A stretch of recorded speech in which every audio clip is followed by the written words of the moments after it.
नमस्कार दोस्तों, आज की कहानी का शीर्षक है बुद्धि का सौदागर। एक समय की बात है, गुजरात के एक छोटे से गांव में एक निर्धन लड़का रहता था। उसके माता पिता नहीं थे।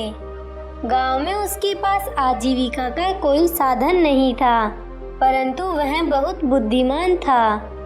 अपने पिता से उसने काम की कई बातें सीखी थी।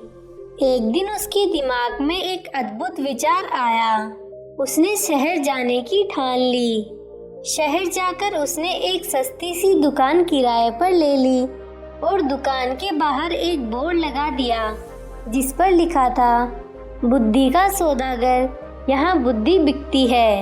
लड़के की दुकान के आसपास फल, सब्जियाँ, कपड़े, जेवर, मेवे और रोजमर्रा की चीजों की कई दुकानें थी। सारे दुकानदार उस लड़के की खिल्ली उड़ाते। भाई, यह दुकान तो बड़े गजब की है, अब तो अक्ल भी बिकाऊ हो गई है। लड़का उनकी बातों की कोई परवाह नहीं करता था।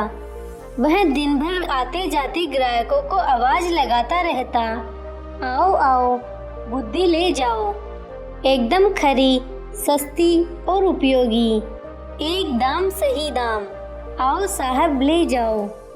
लेकिन बहुत दिनों तक बुद्धि के सौदागर की दुकान पर कोई भी ग्राहक नहीं आया।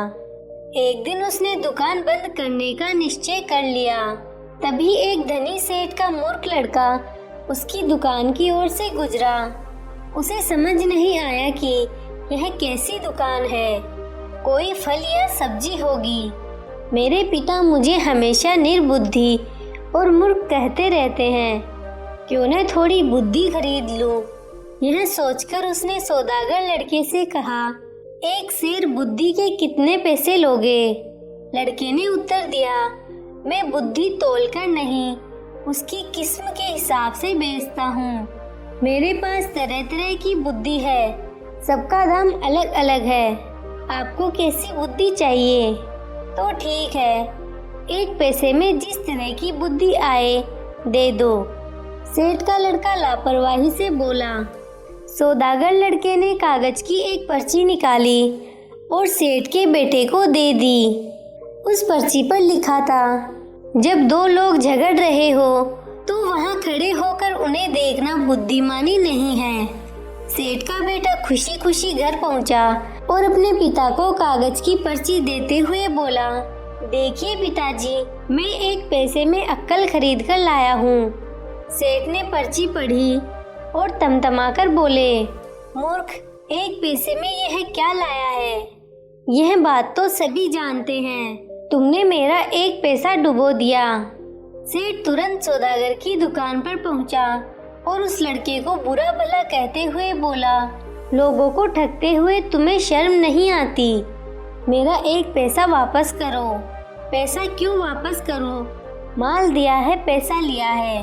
लड़के ने कहा, ठीक है, यह लो अपना कागज का फटा टुकड़ा जिसे माल कह रहे हो। नहीं चाहिए हमें तुम्हारा माल, यह लो। कहते हुए सेठ उसकी पर्ची वापस करने लगा। पर्ची नहीं, मेरी सीख वापस करो।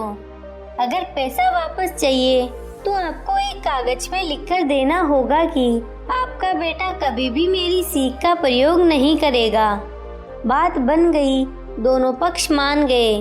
सेठ ने कागज पर हस्ताक्षर कर दिए और अपना पैसा वापस लेकर प्रसन्न हो गया। समय बीतता गया। उस प्रदेश के राजा की दो रानियां थी। एक दिन दोनों रानियों की दासियां बाजार गई। वहां उनका झगड़ा हो गया। बात हाथापाई तक पहुंच गई।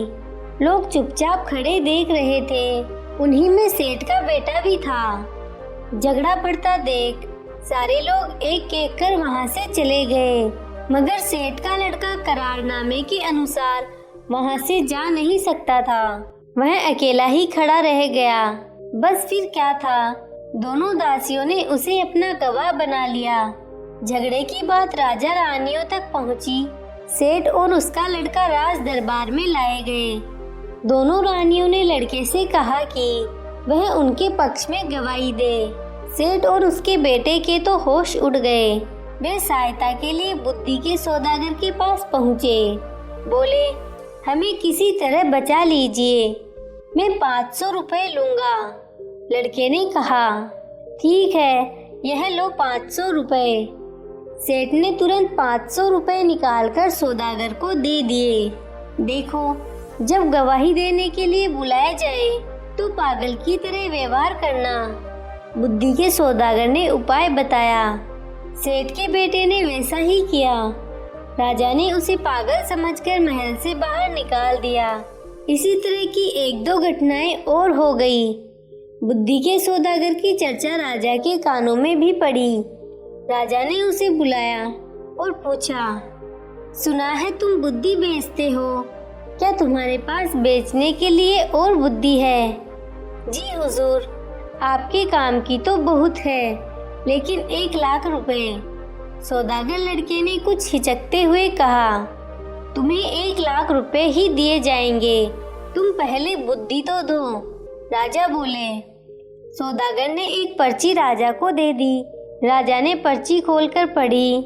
पर्ची पर लिखा था, कुछ भी करने से पहले खूब सोच कुछ भी करने। राजा को यह बात बहुत पसंद आई। उन्होंने अपने तकिए के गिलाफ पर, पर्दों पर, अपने कक्ष की दीवारों पर, अपने बर्तनों पर इस वाक्य को लिखवा दिया, जिससे वह इस बहुमूल्य बात को कभी न भूले और न ही कोई और भूल सके। एक बार राजा बहुत बीमार पड़ गए। राजा के एक मंत्री ने वैद्य के साथ मिलकर षड्यंत्र रचा और उसकी दवा में विष मिलाकर ले आया। राजा ने दवा का प्याला अभी मुंह के पास रखा ही था कि उस पर खुदे शब्दों पर उसकी नजर पड़ी।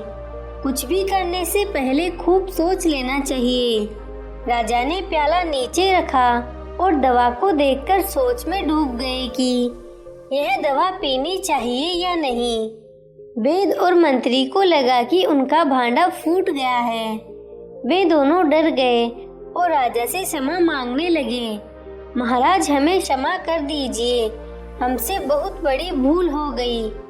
राजा ने तुरंत सिपाहियों को बुलवाकर दोनों को कारागार में डलवा दिया। बुद्धि के सौदागर को बुलाकर इनाम में खूब सारा धन दिया और उसे अपना मंत्री बना लिया। आपको ये कहानी कैसी लगी? नीचे कमेंट करके हमें ज़रूर बताइएगा। अगर आपको कहानी पसंद आई हो तो अपने दोस्तों के साथ ज़रूर शेयर करें और ऐसी ही प्यारी कहानियाँ सुनने के लिए हमारे YouTube चैनल को सब्सक्राइब करें। धन्यवाद।